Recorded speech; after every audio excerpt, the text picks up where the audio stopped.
Hello, I'm Terrence McNally, and welcome to Free Forum, a world that just might work. I'll be speaking today with Jonathan GOTTSCHALL, author of The Storytelling Animal and The Story Paradox, How Our Love of Storytelling Builds Societies and Tears Them Down. And you can learn more at jonathangottschall.com. And I'm going to spell that. It's all one word, his first and last name, and I'm going to spell it for you. Jonathan, Jonathan, GOTTSCHALL, GOTTSCHALL, jonathangottschall.com. On Free Forum, we explore the lives and the work and the ideas of individuals that I suspect have pieces of the puzzle of a world that just might work. And we look at politics, economics, environment, science, health, and more, all based on the fact that I believe we can do better, and I want to find out how. The show airs as specials on KPFK 90.7 FM in Los Angeles, streams weekly on the Progressive Voices Network on TuneIn.com. Podcasts are available anytime, anywhere on Apple Podcasts, Google Play, Podomatic.com, most major podcast sites, and at my site, terrencemcnally.net, TerrenceMcNally.net. When I talked with today's guest back in 2012 about his book, The Storytelling Animal, the conversation was driven by questions like, why is story so powerful? And what can we do with what we're learning so that we can tap even more of the power of narrative? For the last couple of decades, I have actually taught storytelling and narrative to organizations, speeches, workshops, that sort of thing, a lot of them nonprofits and foundations. And the goal has been to help them connect with the public and with their members and motivate and persuade them to contribute to the good that the organization is doing in the world. But all that time, I've had a concern, a worry bubbling under the surface. If what I'm saying is true about the unique power of story to engage any audience, as I would say, from a Hollywood blockbuster to your annual report or your one-on-one conversations, then can't that same power be a force for evil? While he is in no way unique, though he does seem both a savant and an outsized practitioner, Donald Trump has brought this realization and this threat home to us all. I turned to my wife during his first debate with Hillary Clinton in 2016 and said, "We are in big trouble. He's a narrative machine." Everything he said fit into a few large stories on which his apparent worldview and his campaign and subsequent administration were based, about immigrants and elites, about people being left behind, and about himself as the sole solution. Only I can fix it. For months before and since his defeat over a year ago, he has relentlessly told us another story, the big lie of a rigged federal election. Jonathan GOTTSCHALL shares both my enthusiasm about the power of story for good and my trepidation about the dark potential of that same power. In The Story Paradox, he declares storytelling the best method we've ever devised for manipulating each other by circumventing rational thought.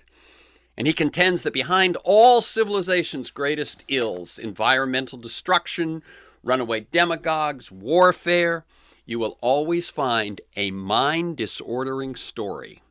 And he argues that societies succeed or fail depending on how well they manage these tensions between the power of story for good or for bad.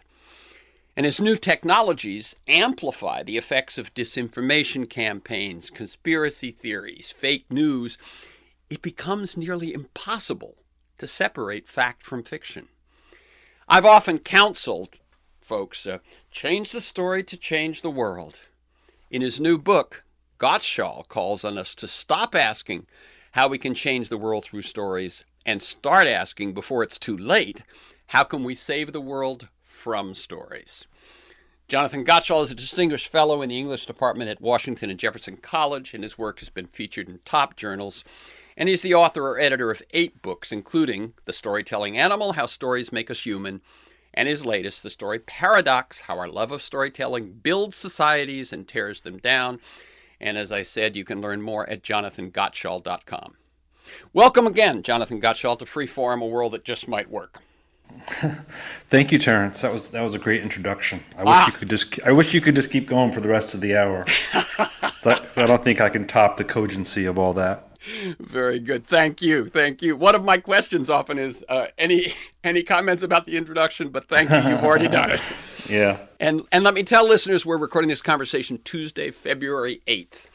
Now, having been with me once before, I like listeners to get a feel for the people behind the ideas and the work that we talk about. So tell us, what comes top of mind today to you about your path to the work you do today. And I don't mean just from the last book to this book, but go back as far as you want and mention mentors, turning points, moments of decision. Yeah. I would say one thing that I note in your work is, and it's been interesting, I've noticed it in a few people that I've dealt with over the years, you start in your adult work at least, and I'm saying you can take it back further than that, but you start in your adult work fairly much within the academic confines of study and publication, and you then move toward a outreach to a more popular public. But take us back as far as you want and let us know a little bit about Jonathan GOTTSCHALL. Oh, okay.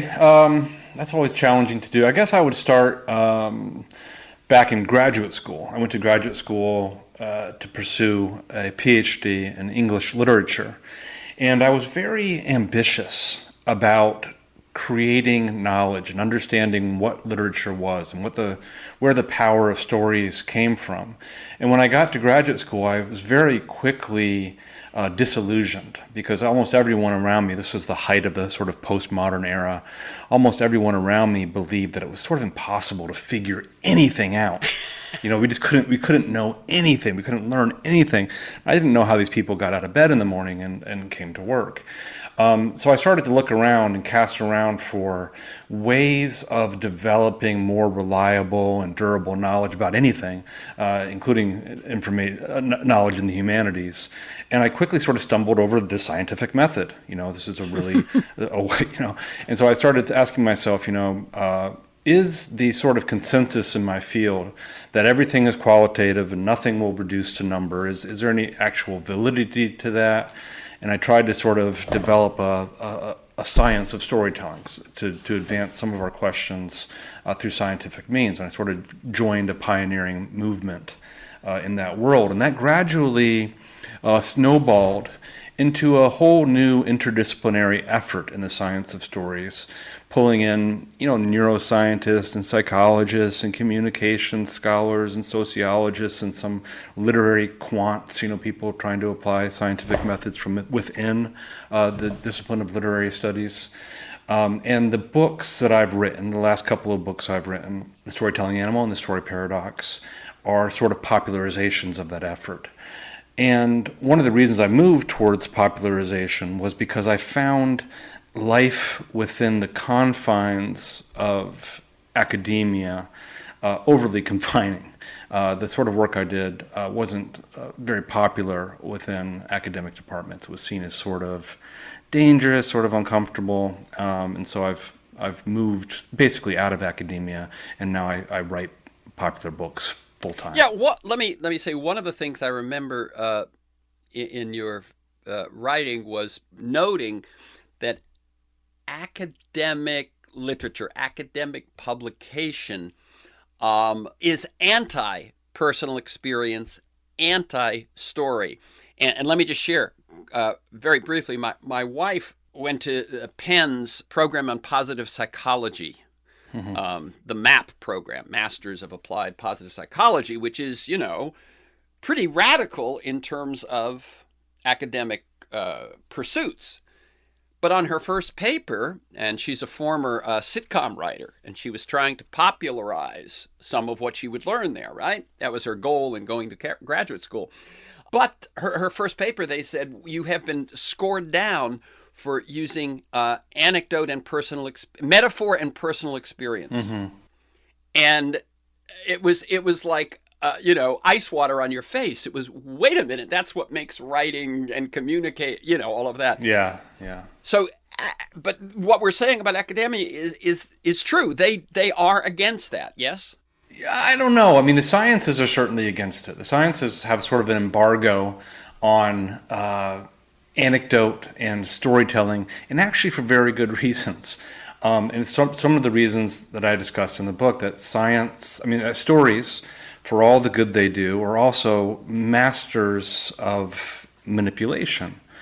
We tell stories to each other partly because we want to evoke certain emotions toward getting certain outcomes. And so the sciences sort of put an embargo on storytelling within scientific papers because they wanted arguments to succeed and fail based upon the merits and the rational merits, and not sort of whatever powerful emotions might be evoked or what pretty images might be evoked. Yeah, no, I was struck actually by your defense of that, because it makes sense. As you say, storytelling can make us drop our guard, can do all sorts of things to our mind that you don't want in a scientific Right. in the pursuit of science. Let's turn now to I mentioned in the introduction that we shared, I could see this same thing of celebrating story in the work I was doing, in the book you wrote, The Storytelling Animal, but being haunted kind of by this nagging voice in the back of our mind that says, but what if it turns dark? Was there a moment when you said, I've got to write this book? Was there a first Yes. itch that needed to be scratched? Yes. I'll give you the first itch and the second itch. So if I forget my Okay. second itch, make sure to remind me. Okay. The first itch was, like you, I had written the book The Storytelling Animal, and like you, I had been absorbed into something that I call facetiously the storytelling industrial complex. So I had also been going out on the road weekend after weekend and giving keynotes and consulting and talking to organizations, some of which were very wholesome and positive, and teaching them the fundamentals of story science, and also talking a bit about the art and the craft side of it. And also talking to a lot of businesses, some of which, in retrospect, I don't think were quite so wholesome. And the message that I was delivering, and other people like yourself in the storytelling industrial complex are delivering, is that stories are good. They're these wonderful sources for, delivering messages and generating empathy and all the good associations we have with storytelling. But I also, became more and more aware of the dark sides of storytelling. And it was kind of naive of me to take so long to become fully aware of it. I would say the second itch came about 3 to 4 years ago. I can't remember exactly. When I woke up one morning and learned that a man who was practically a neighbor of mine, he lived about 15 miles away, had fallen down this internet rabbit hole. And down that rabbit hole, he learned that Jews were the great vampires of history. And believing that story, as he did, he got into his truck and he drove the short drive into the Squirrel Hill neighborhood of Pittsburgh, again, not very far from where I live. And he enters into the Tree of Life synagogue and he begins shooting the place up, screaming, "All Jews must die." He kills 11 people, he wounds many more, and it's all because he's living inside this incredibly old and incredibly dumb story of Jewish evil. And from within that story, what he did made a demented sort of sense. And that was the moment where I decided I needed to write this book, because that incident is such a powerful microcosm of the power that stories have to really just engulf our brains and drive us towards madness. One of the claims my book makes is that there's this great law of history.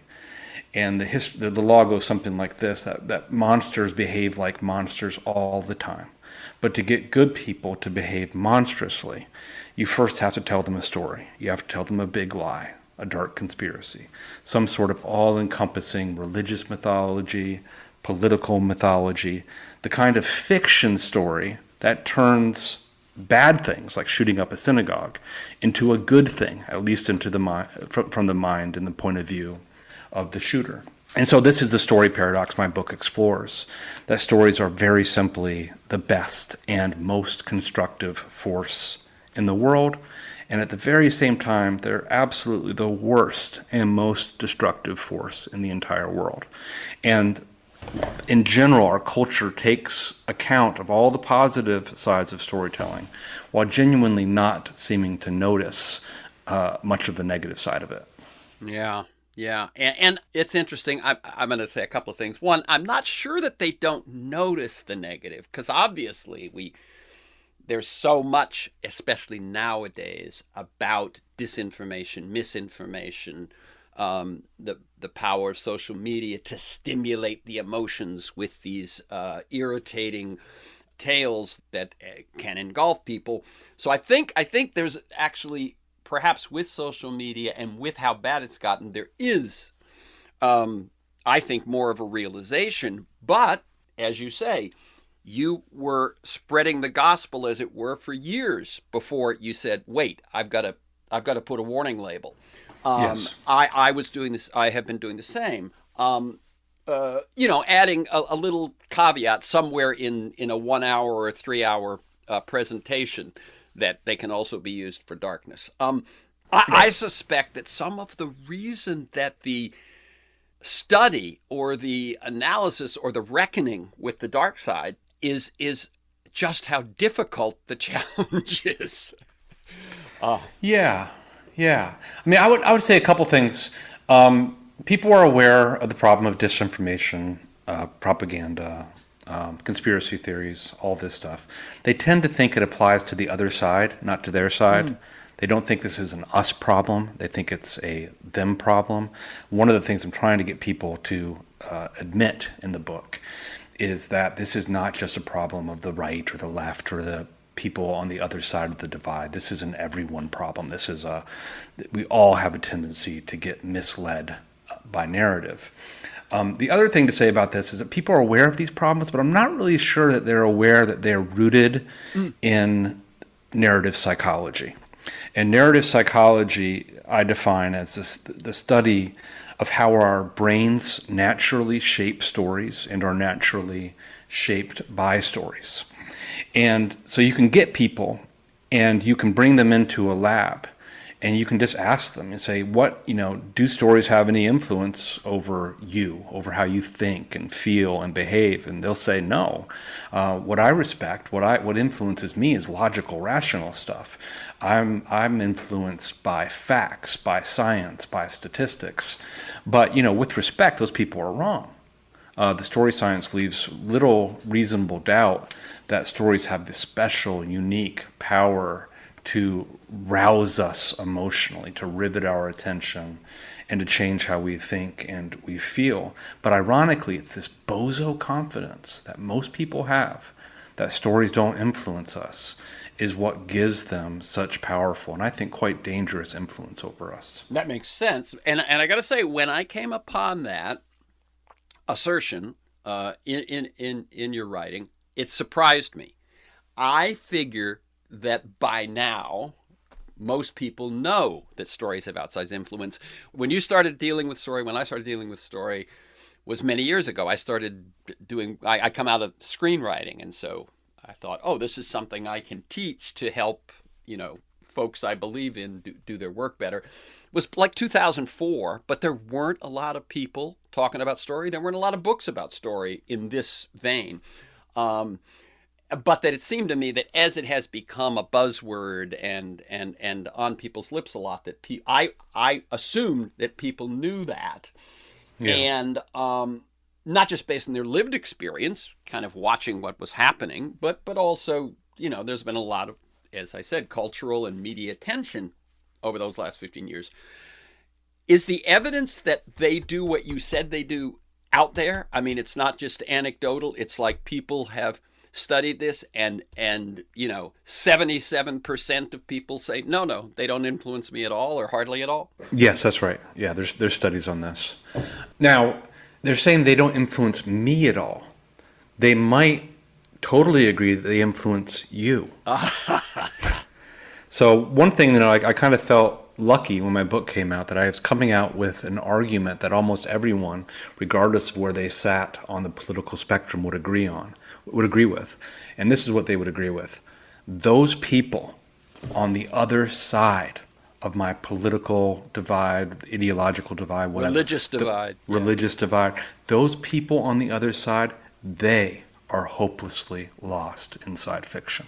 People on the right think this of people on the left. People on the left think this of people on the right. It's the one thing we can agree on in these highly polarized times. But we're not very skeptical of the narrative. So again, one of the big fears I had when I was writing this book, and I would imagine it was a sort of nightmarish image of people reading the book and kind of happily nodding along as they ticked off all the ways that my ideas and these arguments apply to the people and to the ideas and the stories that they don't like, while never thinking to turn that skepticism around on themselves. And I think most people are guilty of this. I think it's very, very hard for us to question our own stories. Yeah, we're like fish in water, right? Mm-hmm. And let me just question one other thing. You started the last point a couple of minutes ago with the statement that monsters behave like monsters all the time. What does that actually mean? Because it seems to me that second, the corollary, which is that you got to do something to turn good people into monsters, even temporarily, that what we see are monstrous acts, monstrous actions, monstrous, even long drawn out campaigns and so on. And is it really helpful to separate the person who does that from someone who you're saying is a monster? I mean, is a monster Kaczynski? Is a monster Dahmer? Who is a monster? That's what I was thinking of. Yeah, I was thinking of people who were sort of congenitally broken. Mm-hmm. Somebody like Jeffrey Dahmer, for instance, who's, fairly monstrous. Even someone, I don't know if, Hitler was born a monster or if he was made into a monster by the stories he told and the stories he consumed. But I'm just saying that when you have instances of mass horror, something like the slave trade or the Holocaust or the genocide in the Americas, these were carried out by people exactly like us. These people were not congenitally broken.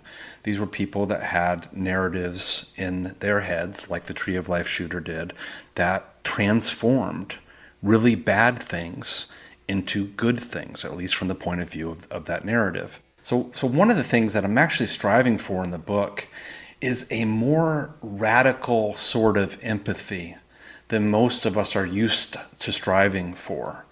So we're used to and we're familiar with this idea that we should be empathetic towards the wretched of the earth, people who are poor, oppressed, enchained, immiserated. And the sort of moral obligation of this is encompassed in that famous phrase, "There but for the grace of God go I." Mm-hmm. But when it comes to the bad guys of history, when it comes to the malefactors, when it comes to the conquistadors and the slavers and the inquisitors, we have a sort of failure of empathetic imagination. We won't allow ourselves to imagine that is where we would have gone to if not for the grace of God, quite obviously. So I think that the devil isn't the other. The devil is us. The devil is who we would have been if born into those circumstances. Yeah, I do think, by the way, in many cases, we do have an empathy or a quote, understanding of people based on their circumstances. But what you're saying is, and their circumstances not only applies to their poverty or their situation at home, but the stories they were exposed to and the stories that surrounded them, right?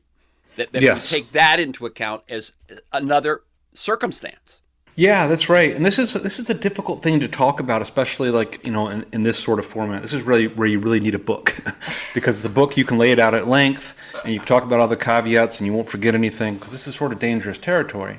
But if you take an episode, if you take the most extreme example of human evil that will come to mind for most of us is, Nazism, and its most extreme expression in the Holocaust. And were all these Germans monsters? Were they all congenital, homicidal maniacs? I don't think that's a useful way of looking at it. Obviously, they were living inside this fascist version of the Truman Show, where all of their inputs, all the stories they heard, all the news, all the propaganda was telling them the same story of Jewish evil. And it was a very hard illusion to see through. And even if you did see through it, did you have the courage to resist? Did you have the courage to risk your life? But Hannah Arendt, I mean, I think, what if people know her name, Mm-hmm. I think it's for most people, I think it's because she was one of the first to point out the banality of evil. Yeah. The banality of the mundane, everyday German who, if he wasn't actively participating, he or she actively participating, neither was he or she actively resisting. Yeah. Yeah, that's right. Yeah. And again, the only thing I'd be tempted to quibble with a little bit is the notion of evil. If you're living inside, I mean, if it was evil, I mean, for sure it was evil. But from their point of view and from the stories that they're living inside, they don't see themselves as mustache twirling, cackling villains. They see themselves as the good guys of history. They're inside this incredibly powerful story that told them that they were, Aryan knights in making humanity's last great stand against the forces of evil. They thought they were fighting evil. The guy, the Tree of Life shooter, is That's inside a story where he thinks, hey, I know this looks bad, shooting up this synagogue full of geriatric worshipers, but look closer. I'm the good guy. I'm not genocidal. I'm the guy who's stopping the genocide by killing these bad people. I'm risking again, this everything. is totally twisted. I'm either likely or perhaps martyring myself to do this deed.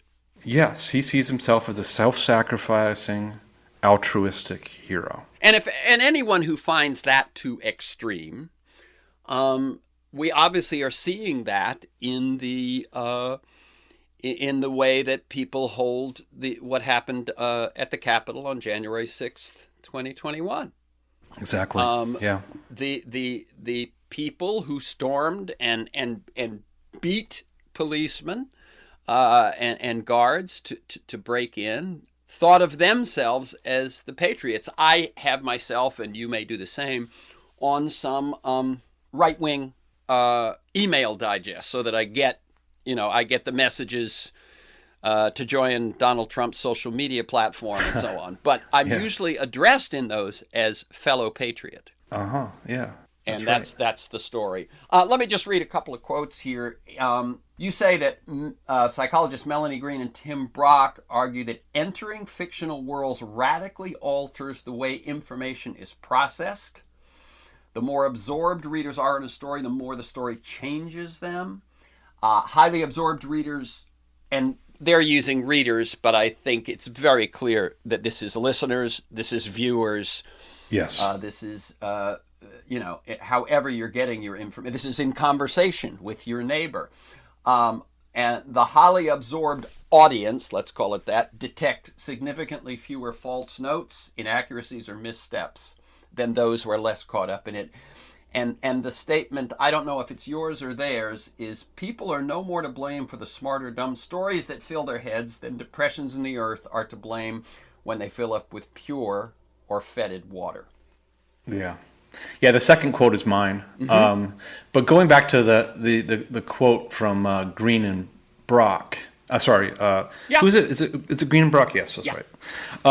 This is really important because they're talking about highly absorbed readers. So one of the things I've been saying, and you've been saying, and it's what we both said in our days in the storytelling industrial complex, is that stories have this really special power as a form of messaging. When it comes to just about anything that a communicator could care about, Do people like the message? Do they pay attention?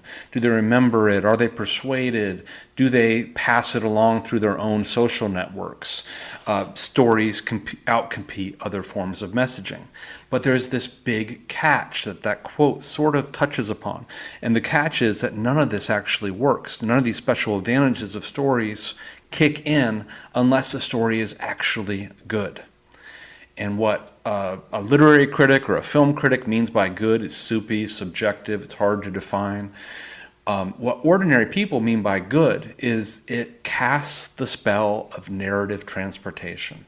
And narrative transportation is possibly the most important and certainly the best studied subject in story science.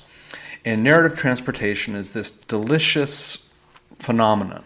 It's one of our favorite things about being human. You come home from work, you turn on your favorite TV show, you pick up a novel you can't love, and you instantly teleport out of your own mundane, boring, perhaps quite painful life and into these alternative story worlds. And when we're in these worlds, it's an authentically altered state of consciousness. It's like taking a drug. And the drug, the psychoactive effects of the drug gives you this incredibly rapt attention. We can pay very close attention when we're in Storyland, oftentimes for hours on end. Mm-hmm. And it's also this state of high suggestibility. People are far more open-minded when they're in Storyland, which is a nice way of putting it and accounts for all the good things stories do. But the darker way of putting it is people are a lot more gullible. They're easier to mold and easier to manipulate, which is why propagandists, fake news artists, disinformation campaigns, conspiracy theories, demagoguery, these are all transmitted in the form of storytelling because it's such a powerful tool for manipulating and misleading people. Okay. Let me tell people, by the way, this is Freeform, a world that just might work. I'm Terrence McNally, speaking today with Jonathan Gottschall, author of The Storytelling Animal, and the new book is The Story Paradox, How Our Love of Storytelling Builds Societies and Tears Them Down. And you can learn more at jonathangottschall.com. That's Jonathan, Jonathan Gottschall, GOTTSCHALL, Jonathan Gottschall, all one word.com. And you can find him at Jonathan Gottsch on Twitter. So let me put that for you. It's Jonathan, just as it was before, but the Gottschall stops after the SCH. So it's Jonathan, GOTTSCH. So at Jonathan GOTCH. I wanted to talk just a little bit about we've been referring to it sort of, but talk just a little bit about some of the foundation here on which we then ask the question, good or ill, which is the power of story. And we've talked about it somewhat. But one thing that you said, which I had a little trouble with, but let's talk about it, was you said the purpose of all communication is to sway the other. And that since story is a form of communication, that the purpose of every story is to sway another. And just on the communication one, do you really, do you feel the need to say there is only one reason, and this is the reason? And if so, it seems to me there may be more, because if one defines communication as, if one defines every communication as, to sway, then it's almost meaningless. Right. So just speak to that for a second for me. Well, I think there's all kinds of sway. Early in the book, that sway is the overriding goal of virtually all communication, including. And I say that storytelling isn't just one way that human beings compete for sway, for influence in the world. It's our most powerful way of sway. They're so hard that we may stay bent forever. And this is a good thing when stories' enormous capacity for good is channeled to promote empathy, understanding, charity, peace, all that good stuff. But that swayful magic of storytelling is just as good at channeling division. And so when I say story, when I say sway, influence in all communication, or virtually all communication, I think maybe the resistance you're feeling is the negative connotations of the word sway. like you're trying to get over on people. But we use words for a reason. We're trying to create some sort of influence in the world. We want to move people to think like we do, or to pass us the ketchup, you know. Hmm. So yeah, I do think that just about everything that comes out of our mouth is in one way or another aimed toward producing some sort of influence in the world. Yeah. The way I used to put it in workshops was I would say, when you're communicating for your organization, within your organization, in your business, then what I said was the purpose of every communication is to make a specific individual take a specific action. But Yeah. I was leaving out that there's probably some communication that is spontaneous, that's this, that's that, and so on. So what you're Well, saying I is, I yeah, tried to think of it. I it may tried to not be think of something. universal, but it's close. I hedged my language just slightly there. In the early versions of that, I made it universal, that everything people said was sway. And then I hedged it a little bit because some of my readers, fought back against it. My sort of the people, who read it before publication. Yeah. But no, I'm tempted. I mean, can you think of it in any instance off the top of your head where humans communicate without an effort to sway? Well, I sort of think that then it almost doesn't mean anything if the reason that I say something to you is because ultimately I want you to like me, notice me, want to spend time with me again later, those sorts of things, which I mean, you could take the most mundane communication and say, but that's got to be, that's at least going on there, that it almost becomes meaningless because, so, but Yeah. okay, let's leave that aside. I just wanted Okay. to touch on it. And as you say, if there is a purpose to communication, it's to sway. Yeah. Yeah, yeah, and well, I think also part of what you're saying when you say like if everything is sway, nothing's sway, it becomes sort of meaningless. I sort of agree with you. I found this, when I had this sort of insight, Yeah. I found it both profound, and I say this in the book. I found it both profound and profoundly banal. Right. So I thought that was a good admission on your part. yeah, yeah. Yeah. And then and this is going to seem like a digression, but what about subtext? In a book called Improvisation in the Theater, which I highly recommend, by the way. It's a British author who was in the theater world, Keith Johnstone. And he teaches in that book that every scene is a negotiation about status. So he makes it even more specific in a way.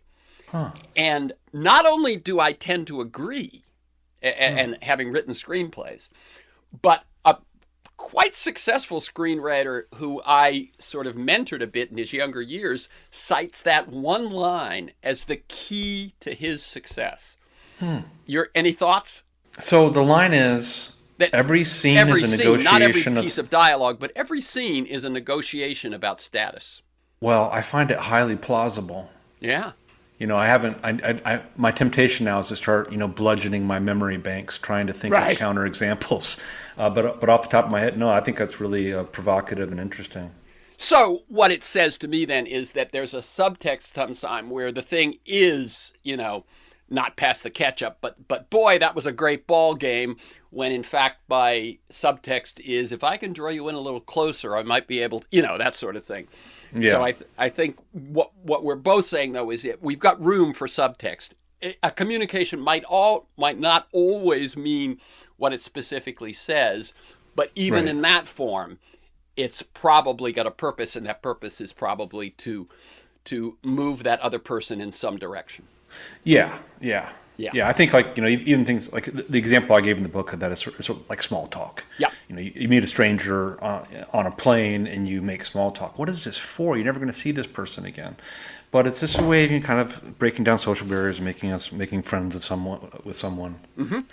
Now, you also said recently that the more powerful the story, the more the story can transport us, the more it does all those things that it uniquely sort of does, which is clouds our critical faculties and makes us more gullible and all that sort of thing.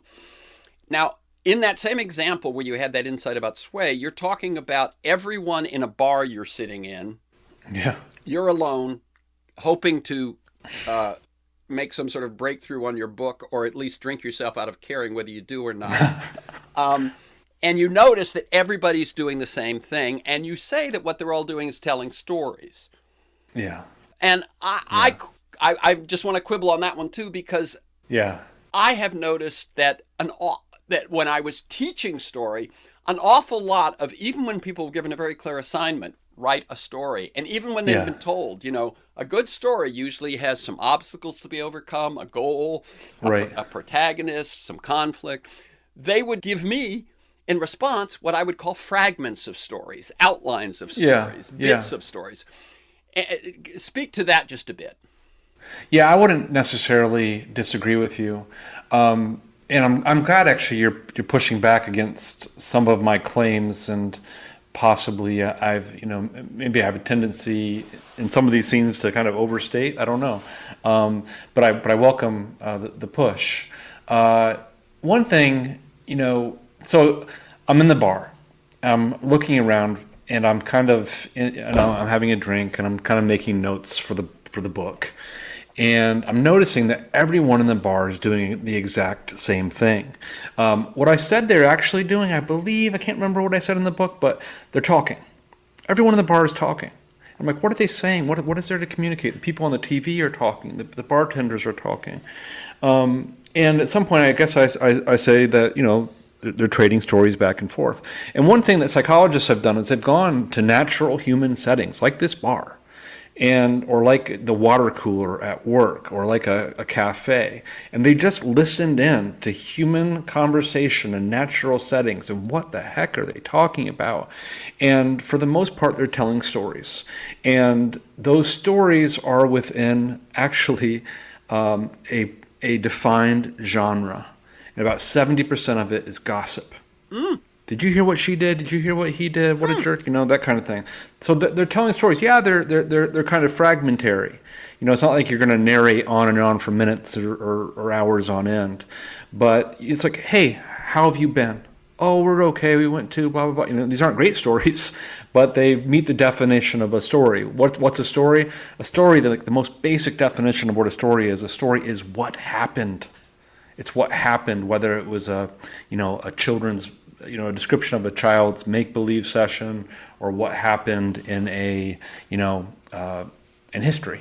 Let me jump in for a second, because obviously this is something you and I have both thought about. One is that Ira Glass's format for This American Life Story, which I assume you've probably come across, is then this happened, then this happened, then this happened. This is what it means. Yeah, Then this happened, then this happened, then this happened. This is what we learned. And he says, without that, this is what it means, or this is what we learned, it's not going to be an effective story. It's just going to be an anecdote. I totally agree. Yeah. Yeah. The second part, so the first part of the definition of a story is it's what happened. Right? But for it to be the kind of story we care about, it has to be doing more than that. Stories aren't just accounts of what happened; they're accounts of what it all meant. And so story is the natural tool, and I mean natural like in a biological sense. Story is a natural tool that human beings use to process raw events and raw information into something that humans desperately need, which is meaning. Yeah. And by the way, if we go back to our earlier contention about the power of conspiracy stories and those sorts of things, it is the meaning which ends up motivating the person, I believe, right? It's Yeah, then this happened, then this happened, then this happened, and it's because the elites don't care about you, and right. and it's because the Jews wanted that sort of thing, and it's the meaning piece that actually seems to me to have the motivating power. Yeah, I agree with you. These are deeply meaningful stories. And it's one of the reasons people don't want to give them up, because they inject so much meaning into your life. Who are you? Well, I'm a guy, I'm in the QAnon community, and I'm saving the world from vampire, pedophile, cannibals. And if you try to take that story away from people, you're taking away this vision of themselves as people who are on a heroic quest in a band of brothers and sisters. One of the things that's so poignant to me about the QAnon movement is one of their main phrases. It's where we go one, we go all. Yes. There's a sense of community and friendship. And to give up the story is to admit that it's not to give up the story, it's to admit that you were in a different story all along. One where you and your friends weren't the questing heroes, you were the fools and the marks. And this is something that's the kind of story that people really desperately resist giving up. Yeah. And also, on the one hand, it's admitting you were wrong. On the other hand, it's giving up your belonging. Yeah, your whole community is destroyed. And in fact, it's worse than that. You might even become sort of an enemy of your community. Right. Of those who you were closest to and who you would fight for. I mean, we know that in war, people usually say that they were not fighting for their nation. They were not fighting for the empire. Yeah. They were fighting for the guy next to them. That's right. And so that sense of belonging is crucial. So one thing that we've gotten to, and we've got about 7 or 8 minutes left, is part of the power of the story has to do with the quest. And the quest usually has to do with the conflict, and the conflict usually has to do with villains. So talk a bit about the danger of our addiction to villains in our stories, and let's take this into the possibilities of solutions, or at least ways of trying to chart a new path forward. Yeah, this is very near the heart of my concerns.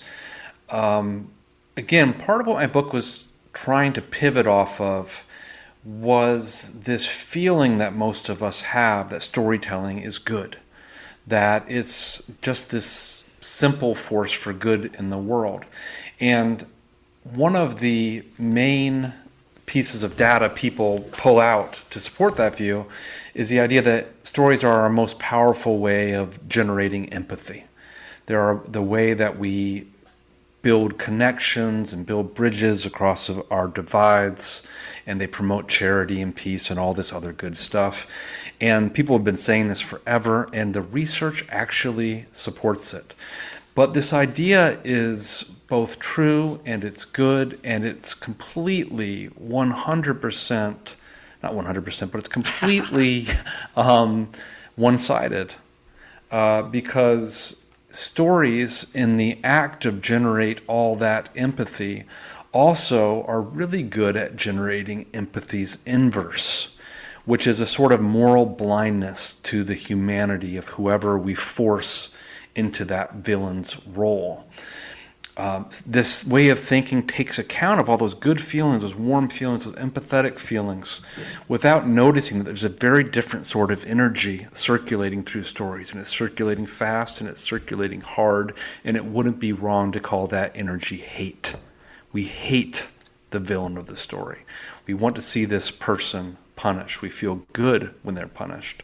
We feel let down when the villain escapes or is let off the hook or is rehabilitated or is not punished.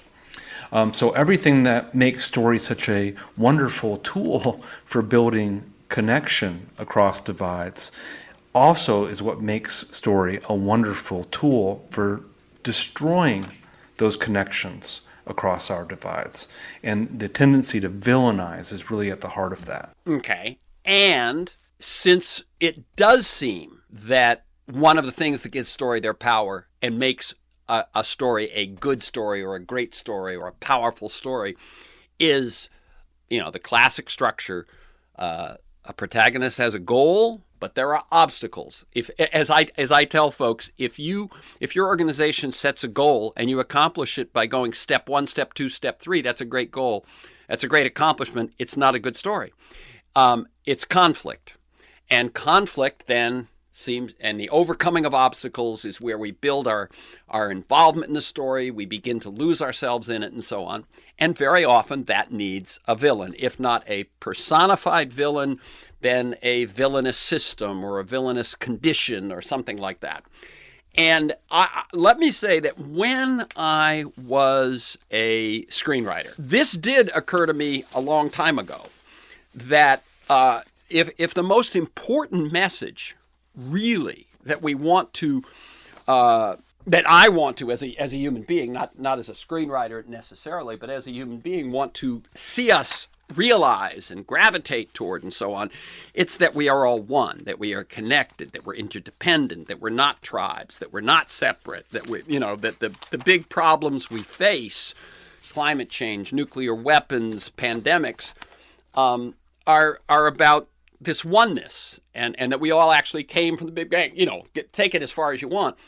I found that a challenge to come up with stories that I thought were going to be compelling for screenplays that taught oneness were really hard to come up with.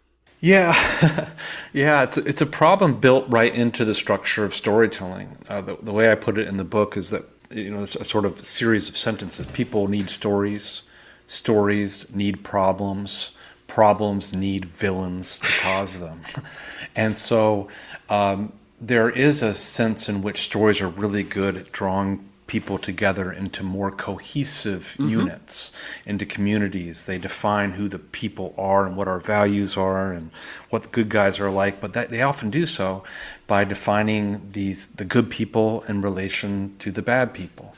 And so they define the other as well, and they often encourage us to hate, ostracize, punish the other. And so this is a problem. Humans are storytelling animals. We're not going to escape this. Right. But we have to learn how to tell stories in a way that is more constructive and less divisive. So one of the things, that I suggest in the book that we all need to work on is we need to continue telling stories, because stories really do have these wonderful capacities people talk about. They really can bring us together into that oneness that you're talking about, but only if we can resist telling them in ways that are guaranteed not to work. So if we want to really build these bridges of narrative, rather than just blowing up the few bridges we have left, we have to particularly avoid this giddy, deeply human temptation to see ourselves as the heroes and to see people across the divide from us as sort of the flattened out villains in our morality tales. And I think this is what we're doing. This is what polarization is. It's this very primitive way of thinking. And it's tribalism, I think. It's tribalism, and it's very and good. And tribalism, almost by definition, says, we are my tribe, they are not. Yes. Tribalism, this way of thinking is very good at electrifying the in-group, at electrifying the tribe. But it's not really a recipe for social progress. It's certainly not a recipe for the sort of compromise that a democracy needs to actually function. What I think it is a way of prosecuting a cold civil war of storytelling that's threatening day by day to escalate towards something much worse. So, if we've gotten to this point, and we've got a couple of minutes left, you've been thinking about this more than I have. I've been thinking about the problem, but not about, as I say, I had trouble seeing where the path towards solution was. You advocate I think your number one thing is to, maybe realize the conflicting powers of story. But two would then be to examine our own surrender to story, our own, the flaws in our own stories and so on. But what else? Well, what I'm most worried about, and I think what a lot of people are most worried about today, is polarization. The fact that we're just at each other's throats, the fact that we're not living in the same reality. So the main thing I would like to see both sides do is cut it out with the villainization. Stop caricaturing each other. Stop dehumanizing each other by turning each other into villains. And I think it's conceivable that this isn't just a matter of personal choice. Like, I decide not to villainize you, you decide not to villainize me. Maybe we can actually develop norms around telling stories that don't dehumanize our opponents. But before we went on the air, we talked just briefly, and you said that you were a little worried that the solutions I proposed to the problems are inadequate. And I'm concerned about that as well. I floundered around trying to think of a way out of these problems, and I ended up, back reading Plato's Republic, which was written 2,400 years ago, and he's dealing with exactly the same issues. 2,400 years ago, Plato already had his hair on fire about the danger of story to individual minds and to a whole society, the way it can drive a whole society into an epidemic of irrationality. And he comes up with extreme solutions to the problem. One problem is, well, maybe we should just take all the storytellers out at the edge of town, throw them over the city wall, and we'll just banish them all, and we'll live in a complete utopia of rationality. It's like, that won't work. So his other plan is, well, maybe we'll just take all storytelling and put it totally under the control of the state. These are ways that you could actually harness and control the power of story, but they're so nightmarish, that you wouldn't actually want to entertain them. And no society has really ever wanted to go as far as Plato wanted to go. But I don't know what we do. I don't know if we can get out of this. The original ending to my book, and I changed it because it was so pessimistic, was something like this. Let me see if I can remember. It's obvious, humans are storytelling animals. It's obvious we can't live without stories, but as technology continues to amplify their power, it's starting to seem like we can't live with them either. And then the final line is something like, this is a book about stories. It's not a storybook. Who says we get a happy ever after? Oh! And then you went back to the bar. Oh, yeah. Well, one thing you do say is hate and resist the story, but try not to hate the storyteller. Yeah. And I have a feeling that it's not going to change, the vectors or the direction or anything, but it's a step in the right direction. I hope so. Yeah. I mean, the first thing, my grand hope for the book is to draw attention to this issue, to draw attention to this problem, to get a swarm of other smart people interested in this and doing research on it. I don't necessarily feel like I have to figure it all out, but I do hope that other people will come on board and we can start working towards solutions that are workable, because I do think that these problems are existential, that if we can't get the psychology of storytelling under some sort of control, we are in serious danger, not just as a nation, but as a species. Right. So in a sense, this is offered as a beginning, as a signpost, more than a conclusion. Yes, because everything that I'm covering in the book is very new. The science of stories that I draw upon is maybe a couple of decades old. And it's all in the process of still taking shape and still being discovered and figuring out what the implications of all this are going to be.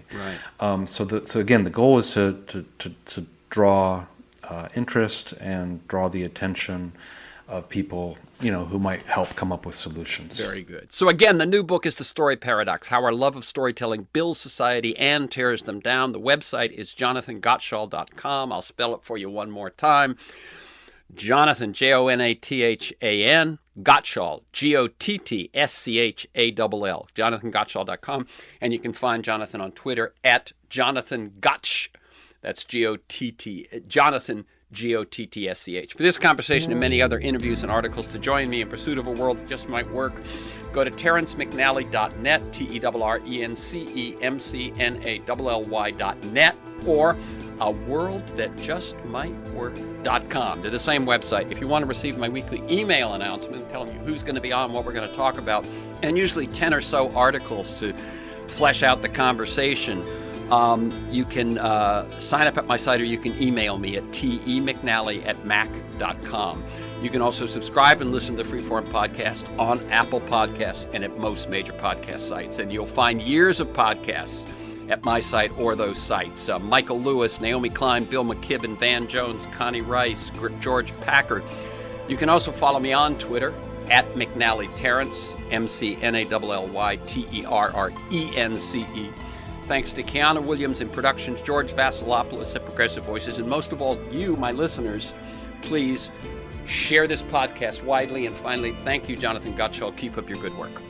Thank you, Terrence, for having me on. Until next time.